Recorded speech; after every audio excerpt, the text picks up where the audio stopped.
Commerce Commission became involved. Explain how Well, that now commission. ICC is really created to regulate railroads, so it had nothing to do with that. But it can be used for that purpose now. You see, Well, what about buses? When buses? that's the freedom movement. Well, that comes much after the sit-in demonstrations. I think the freedom rides take place around by 1966. John Lewis is no longer chairman of SNCC in 1966. I think Stokely Carmichael becomes the chairman of SNCC in 1966. But let me tell you what's happening to SNCC, an unfortunate thing.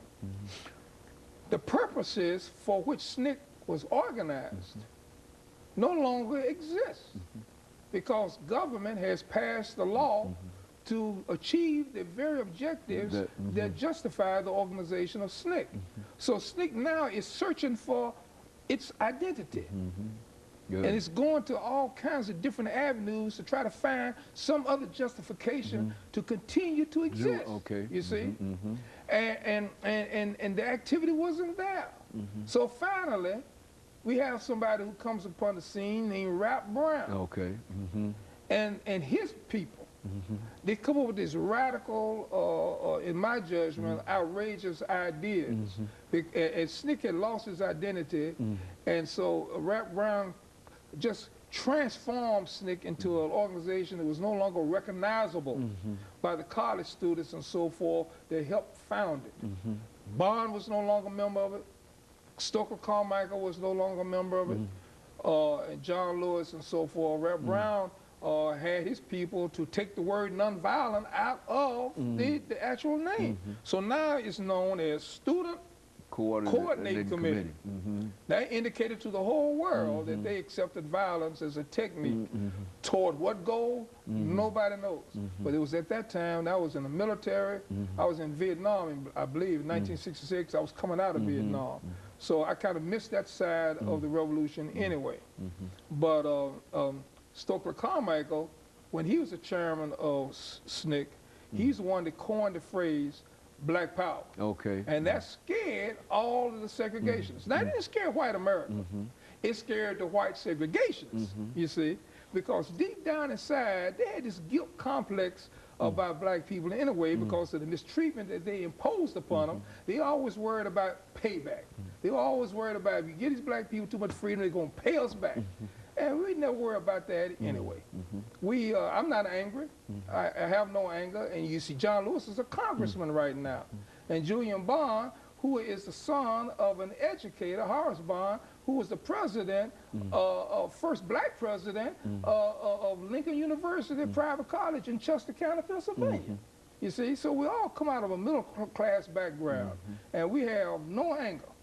All we wanted to do was demand that we have the opportunity to participate in the bountiful goodness of life that this nation has afforded to everyone. The last 2 minutes, what would you say to young people today about continuing this legacy of trying to have justice done for African Americans, whether, you know, sit in or whatever? I mean, first you got to identify what is the injustice. And racism today is very subtle. And it's been furthered by our own conduct. You have to ask yourself the question as black people, what is it that we can do to improve our own ability to operate successfully in the United States of America? Are we studying like we should? Are we spending all our time talking negative things like making our women look like prostitutes and whores in these BET